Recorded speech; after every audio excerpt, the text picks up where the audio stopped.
Hey guys, welcome back to another Indie Spotlight. We are going to talk about the infamous Savior's Champion by Jenna Moreci. If you guys have looked around AuthorTube or gotten into reviews on indie books anywhere on YouTube, you've probably run into one of a couple books, and this is one of them.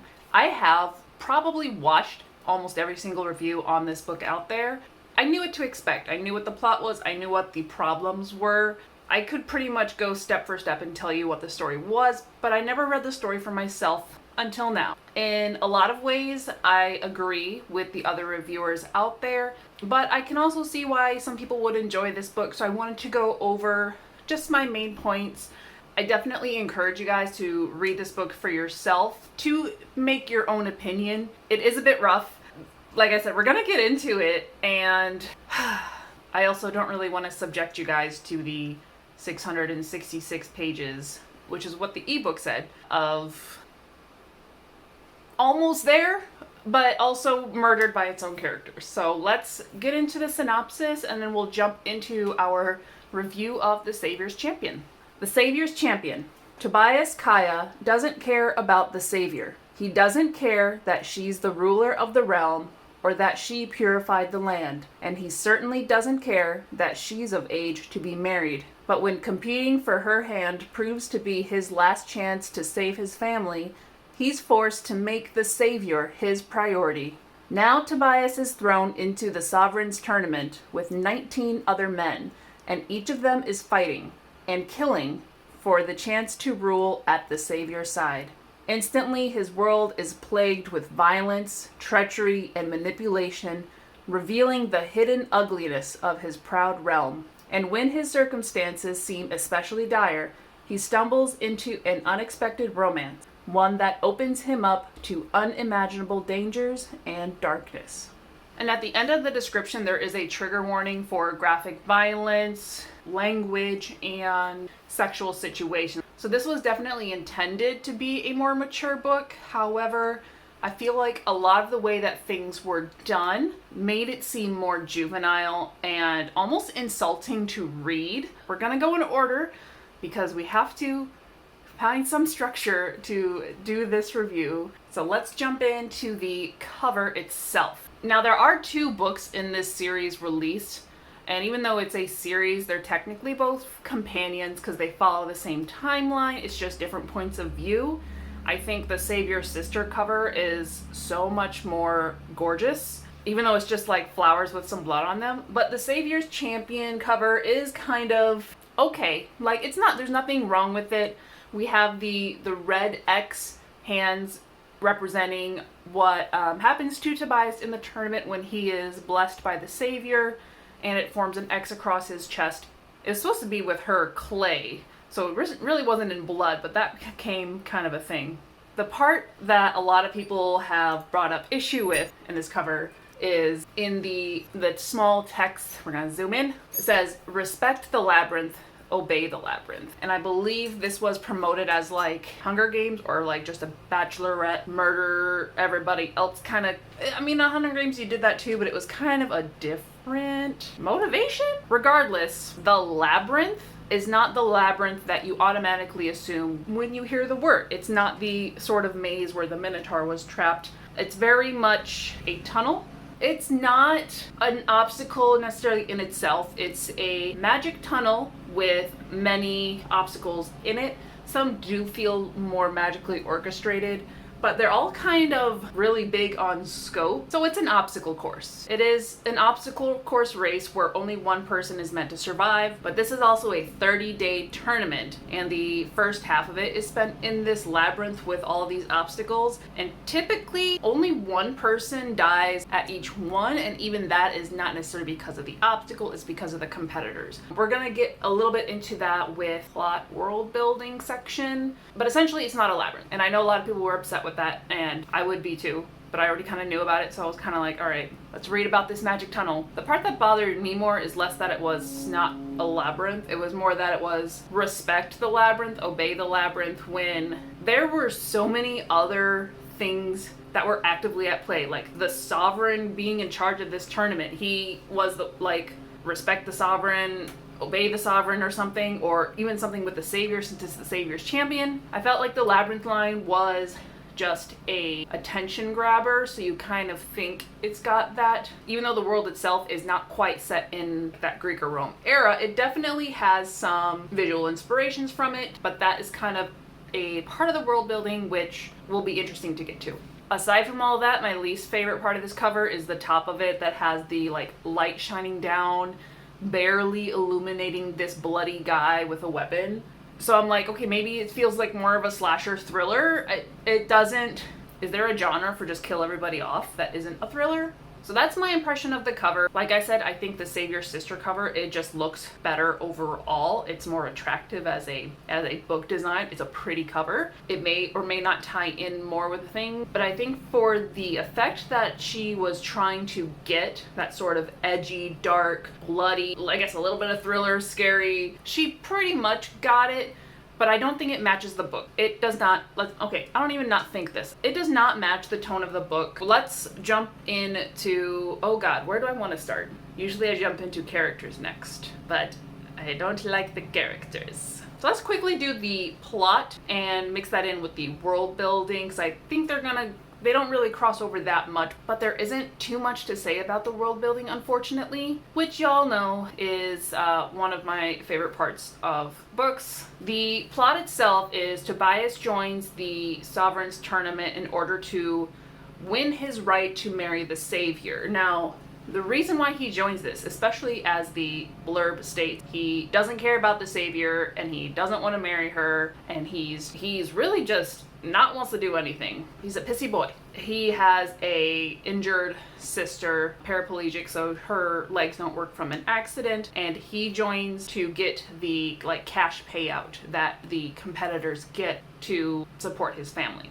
Not a bad motivation in itself. However, Tobias never feels like the character that would do that. But we're saving characters for later. So he does that and he joins up. He actually joins up with his friend as 2 of the 20 competitors. From day 1, they go into the labyrinth and they encounter obstacles. Each obstacle kind of gets more and more ridiculous, but they're also given instructions on how to handle the obstacles, and it's a matter of, did you read the assignment? So they go through the obstacles, not necessarily one by one, but after a few obstacles, they've lost a few men. Well, a few of those deaths were from the obstacles. A couple of them were due to other competitors who are known as the Beasts, and are definitely the vile, treacherous, mean men of the group. They are taking out their competition, but they only like to take them out one at a time.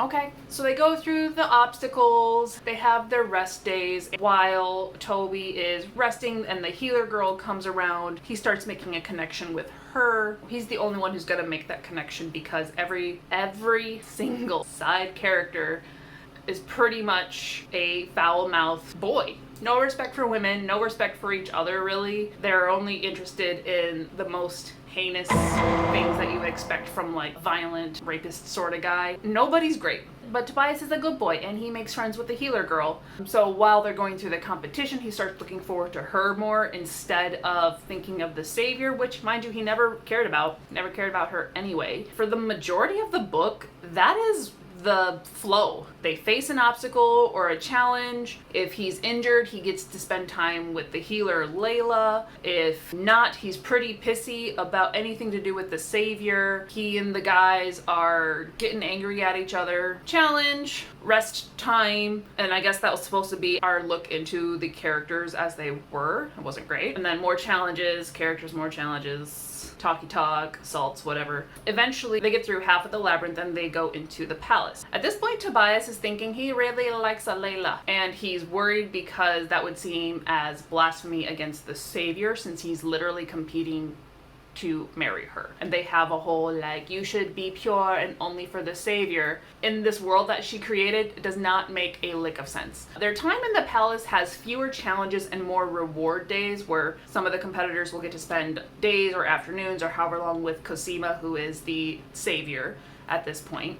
we get a lot more clues as to what's going on behind the scenes involving the Southern, since he is also just an angry piece of trash man in charge. And so while we're getting less challenges, we're getting more Tobias Layla time, and it becomes a will they, won't they, but also like, oh my god, you guys are you're pretty much adults in this world. Why are we acting like teenagers? And also every scene with them where like they started making out and then things got heated was a tease, because it was the classic like, and then somebody knocked on the door and then somebody busted in through the tent or whatever, and you're just like, not that I care if they actually get together or not, because this is clearly where the book is going, but why is this the way that a lot of these scenes are broken off? At this point, you're probably about 2/3 or so through the book, and things really slow down because it is that monotony of sort of a challenge to impress the savior and then Tobias and Layla time. Finally,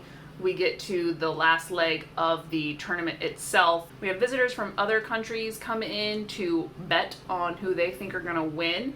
And this was probably the most interesting part of the world building, because we had 4 very different monarchs, or one of them was actually called a monarch, rulers from their respective areas, and you saw how they dressed different culturally, how they talked different, what they thought of, like how they thought of the warriors. Then they placed their bets.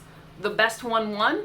That's all you get to see from them, is maybe a couple chapters where they come in, size up the competition, and place bets. And that's what you get for the world. Now we're back into Thesson, our setting here with the whole sovereign's fortress, as it were, his palace. We're down to the last few competitors. It's not even a spoiler because, like I said, there are so many reviews out there that are way more in-depth than me, and I'm gonna link them below because I enjoy them thoroughly as just reviewers. If you're interested at all in this story, I think you need to watch their stuff and just appreciate their opinions on it. Because Tobias is the good boy and our hero, he does make it to the end. He kills his nemesis, essentially, and finds out way at the end Layla was the actual savior, helping him out and healing him. Cosima was just a stand-in for the tournament. Then they run away together. The ending is very sudden of how they decide all that. I was actually way more disappointed in the ending, because when I was in the last 40 pages, I was like, okay, he still has to beat the guy, and we have to resolve this and have Layla revealed, because she literally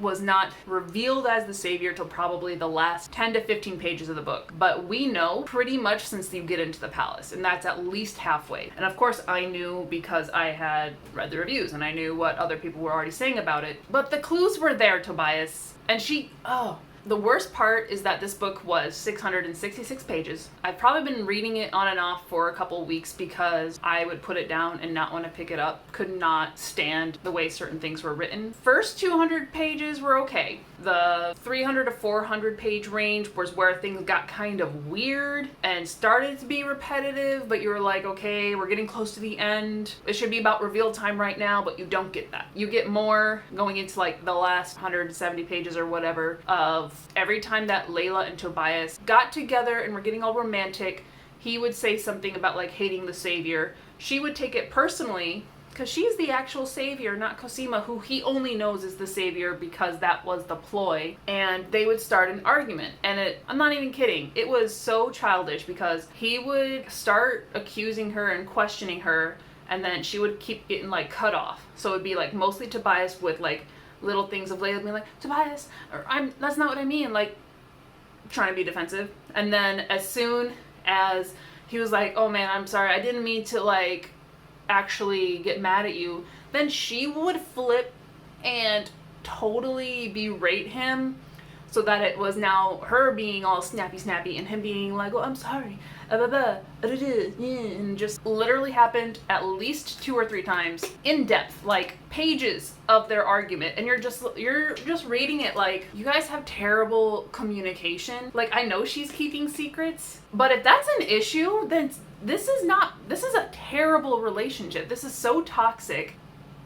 Make me thirsty in the wrong way. And I did notice in one of, I don't know if it's a very recent video of Jenna's, but when she's talking about how to write characters, getting inspiration from like movies and TV, please don't do that, because a lot of TV now is actually pretty terrible. The way they write just archetypes, or they they put people into molds to fill that. Like, if you've watched any of my other stuff, you know I'm more low-key and I'm not into all of the like strong language, strong sexual explicit stuff. But if it's written well, like, I'm gonna appreciate it as a writer and a reader. If it's literally written for a shock value, or, you know, even like on Netflix, like I have beefs with Netflix. If it's for shock value, or if it's language just for the sake of making it mature, it does the opposite. The number of times that they've used the other word for rooster that starts with a C and it's 4 letters long. And is that the only word you know? Like, that was, everybody referred to it that way. And I'm like, I'm pretty sure I know there's more than one way to say this word. Why is this the one? And why do you have to say it so much? Like, I don't even care that when you use like the F word or any other vulgar language, if it's has a purpose. You can't just throw language out there for the sake of it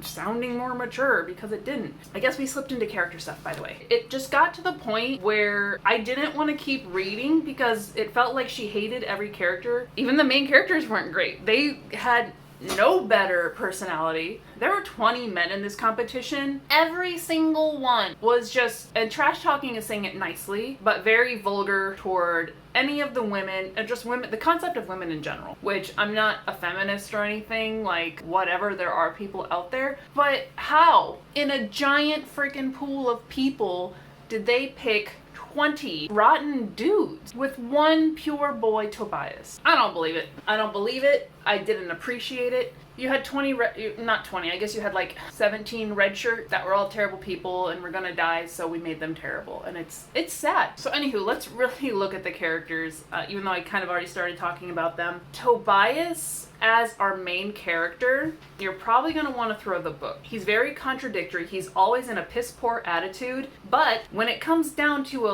life or death situation, you want to, sorry, my puppy moved my tripod, but when it comes down to a life or death situation and somebody he doesn't quite hate as much as the other people was at risk, he saved them, or he led them through a couple challenges because he read the assignment and he knew the instructions and what to do, so he was seen as a leader and the blessed one and all of these things. It's one thing if he felt like a good boy in the sense of really caring about his family, about his friend who joined the tournament with him, like from the get-go. And this might be a stylistic choice, but I found it worked against the author's intentions. I mean, I don't really know her intentions that well, but I feel like if she wrote this person to be the hero, I should care about him more, but I should also feel like he's worthy. Not to say you can't have like morally gray characters or characters who do bad things, but that's a different character. Tobias was meant to follow the hero's journey. Like the rest of the story, the plot points are there. Everything felt very flat. There was no actual, I didn't feel any tension in this book. Even, yes, like I said, I knew it was going in, so maybe there would have been a chance that I felt a little bit if I cared for the character. I already knew Tobias was gonna be okay because he was the blessed one. He got out of everything. He magically learned how to fight really well within the 30-day period, even though he has that inner monologue of, I don't know what I'm doing, but I'm going to really parry and dodge these sword attacks. I'm like, it's not that easy. If you were actively training to go up against these trained assassins and murderers and actual warriors, then you came up out on top. More believable than you getting maybe one training lesson and just fighting for your life and going on adrenaline. That's not enough to save. Piss poor attitude, not grateful for anything. His whole concept was, I don't care about the savior, I don't care about this tournament, everything is terrible, I hate everything except for Layla, I'm gonna be mad at everything that happened. Because that's his attitude through the whole book, when he is reasonably angry and if you were in that situation and you were betrayed, or like he makes friends with one of the competitors who really vying for the savior's attention and really loyal to that idea, that character turns on Tobias because he's trying to win. You can understandably feel that anger and irritation that we've kind of been through this together and you're turning on, but because he's pissed at literally everything, there's no fluctuation at all. Yeah, you're mad again. Big surprise. Even with his family, the way he talks about them, the certain word choice that he uses. And to branch off real quick about the friend who joined the tournament with him, he died. Big surprise. And it wasn't a fruitful death at all, because friend Milo and Tobias's relationship, we're told they're friends. We're told they've grown up together, they've done all these things, but every time they interact, Milo is seen as the annoying, trying to be funny guy. Tobias is like always irritated with him. Maybe like 2 or 3 challenges in where Milo gets killed, Tobias reacts to it like he cares, but we're all like, you were pushing him away half the time and calling him an idiot for joining the tournament. You can't just tell me they're friends. Not every relationship is that, like, where you can just insult each other and that makes you friends because you're still gonna show up the next day. Like, if that was the intention, we need some more variance, Jenna. That's what we need. As far as the other 18 competitors, 3 of them are the worst of the worst, murderers, taking out competition here and there. But like I said, they only would take out like one guy at the end of an obstacle if the obstacle didn't do it itself. If you guys are here to win and you're trained murderers, kill everybody. You literally are in a tunnel where nobody knows what happens. You can kill pretty much most of your competition and say, oh, they fell on the spike. The tournament would have been a lot shorter. The book would have been a lot shorter, and it needed to be like 200 pages shorter. But also, all of these trained killers, they were all taken down by Tobias. All of them. And there were other trained warriors who had way more of a chance to fight back against these guys. But it was Tobias who got his little blessing, his little one-night training session, and he was, he didn't take him down at the same time, but he was the one who took down the 3 beasts and was the underdog. Usually I vote for the underdog. Tobias was not making it easy. I wasn't even looking forward to how the story went. I just wanted to get through it. The fact that it dragged out the big reveal to the last like 15 pages just made the characters look so stupid. Especially because Layla, who is helping everybody out as the healer and going down and getting friendly with Tobias, she's two-faced in many ways. She's a strong woman who won't take shit from nobody and has killed before. Like, she helps Tobias learn how to kill the guy. Now she's a weeping willow and is so insecure about everything Tobias says or how he thinks of the savior, and it's giggles. Oh my gosh, the giggles. Everybody, all of these girls giggled a lot. The men talked about body parts and the girls giggled. But since we brought that up, my 2 least favorite words are silence, with a period, just that, because that's how we're going to set the scene. Silence. It's okay if you do it a couple times, but I probably highlighted at least a dozen times where the paragraph setting the scene or the change in the tone of the scene was silence. The other word I've heard other reviewers talk about as well was apologies. Now, the language is really inconsistent in this book as well, because it's mixed with like current, not necessarily current slang, current vernacular, and the way that we would just word things and use curse words within our sentences, but also something a bit more archaic where it's like, you like grapes, yes? I hated that. Like, it would have made sense if that's how the servants talked, and like just the servants, or like the people in the palace, or like a certain class of people had that form of speech. But it would be anybody. Tobias would be like, you're still joining the tournament, yes? Everybody used all kinds of ways of speech. It didn't have any consistency, and it was very, very drastically different. Like, this was not a world-building intention by any means. This was trying to sound like you're part of this other sort of older traditional fantasy world, but also wanting to throw a couple F-bombs, or like a lot of F-bombs. But at least for this book, it was very inconsistent and irritating. Who else is important to talk about? There were maybe like 2 likable characters, and one of them was one of the competitors, and the other was one of Layla's sisters, so like one of the other like house servants kind of girls. I've heard that character was ruined in Save Your Sister, so I'm a little heartbroken by that. But the competitor that Tobias gets close to is not Milo. And it is not Flynn, who is Milo's replacement, essentially. Because, like, literally the day that Milo got killed or something, Flynn comes up being all, like, jokey and chummy and is like, well, brother, we'll get through this together. Sorry about your friend. They kind of work with each other throughout the tournament, but Tobias doesn't bond with anybody until he gets to the palace and shares a room with Orion the Hunter, who is an older guy, previously married, just needed something to do, and he joined the tournament. So another guy that doesn't really want to marry marry the savior. Aside from Flynn, most of these guys were just in it for the money or the position of becoming sovereign. Like, none of them really cared about the savior, which is kind of sad in itself. And then the last thing I'm going to say about the characters, because there really are too many to go over, and this video is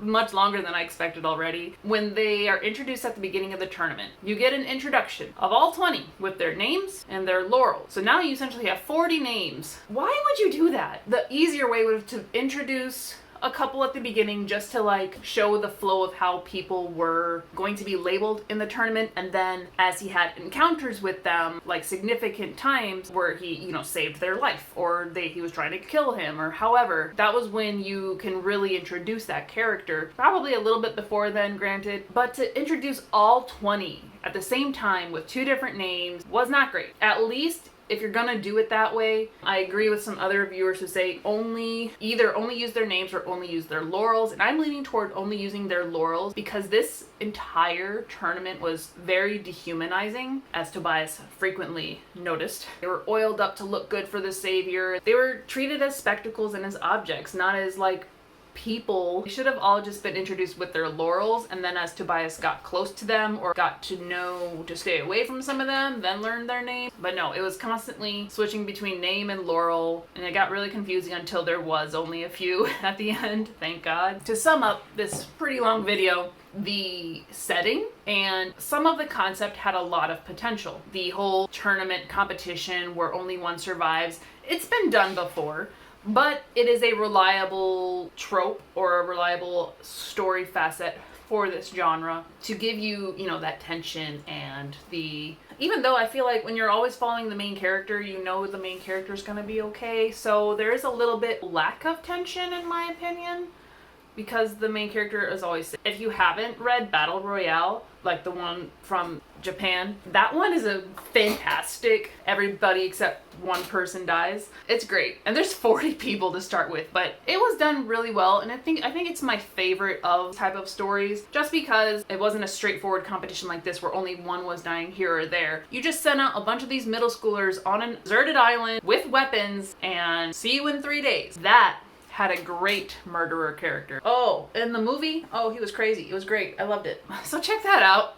if you like these type of stories. I enjoy Battle Royale. And then, like I said, when we got to the world building part and we were in the palace and we got to see the other rulers and learn that there's a world outside of Thesson. We want the world. I think most fantasy readers want that world. We want the details of what makes this different from our regular Earth. But all of that potential was, for me, ruined by the characters. Did not care for Tobias. I did not care for Layla or their relationship. It was nice and cute when they were just in the labyrinth and she would come and heal him and he started to have feelings for her. But as soon as they were like together secretly and they started fighting with each other for miscommunication, aka just terrible communication, it was like, nope, bad relationship. You guys don't actually belong together. This is getting really... No, just don't. Along with the other competitors being trash. Literally, the Sovereign being trash. I was actually okay with Cosima for a while until suddenly she was trash. Like, she got pushed into the role of taking her role as the fake savior too far, trying to take advantage of Tobias and everything, and I was like, why does Layla have to seem like the only good female character? And Delphi was the other likable one, but according to Savior's sister, that's not true. And I have zero intention of reading Savior's sister, especially if it's the same timeline and there are literally chunks of the story, if not word for words, like the scene almost exact. No. If she finally writes a sequel that continues from where the book leaves off as Layla and Tobias escape, I might look into it just to see and hope that we can salvage these characters, because I do want to see more of this world. I love seeing world building, and I am a character driven person more so than a plot driven. All in all, if you're looking for just kind of something to read and not think too deeply about, you'll probably find this story entertaining, though very, very, very long if you can get through it. The exposition, for the most part, was actually really nice to read. I do enjoy the way that she creates the imagery, and It felt really detailed. Like, that was where the strongest part of the story was in the exposition, minus any of Tobias's like monologue or inner thoughts, because those were often just sad. If she writes a sequel that actually continues the story, I'm probably gonna watch a bunch of other reviewers read it first to see if it is worth reading. But I am willing to give the author another chance following this story, not with the Savior's sister, unfortunately. But I would like to see more of the world, and maybe some characters that aren't trash. That will be all for my review today. Thank you if you watched this far in the video. Really, if you want to know more about this book, you really need to check out some of the other reviews here on YouTube. I recommend Year of the Author, Ian Kirkpattiecake, Julian Greystoke, and Unresolved Textual Tension. Those are, I think, my top 4 people who I go to for like reviews on stuff, because I enjoy their personalities and their factual, in-depth critiques of these books. So check them out. The links are in the description for those videos. If you guys know of another indie book, I'm not going to do the Cyborg Tinker. That I already know I'm not going to like it, and I'm trying not to read books that I don't like. This was more of a, is it really that bad? And it was just disappointing.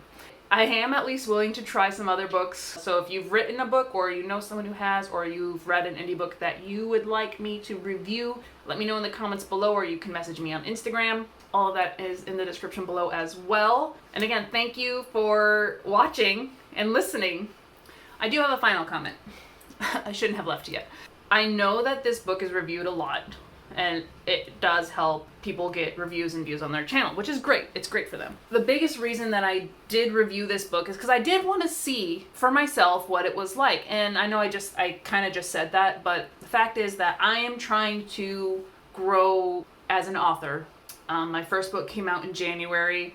My second book is coming out in November, and I'm working on the third to complete the trilogy right now. I know I'm not like the best writer out there, and I'm like way too small or anything to like get reviews and get some like real critiques on it.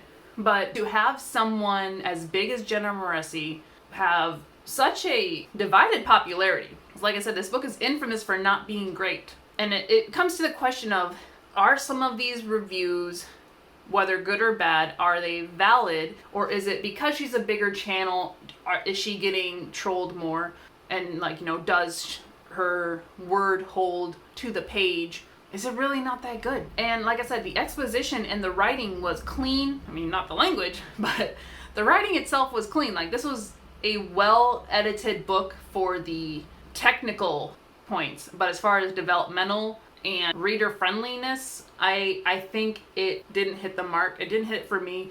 Like I said, other people might enjoy it. To go into a review of any book and have, you know, people give negative thoughts on it, because you rarely see the positive reviews, and that's just the facts that people want to see more negative and critical comments.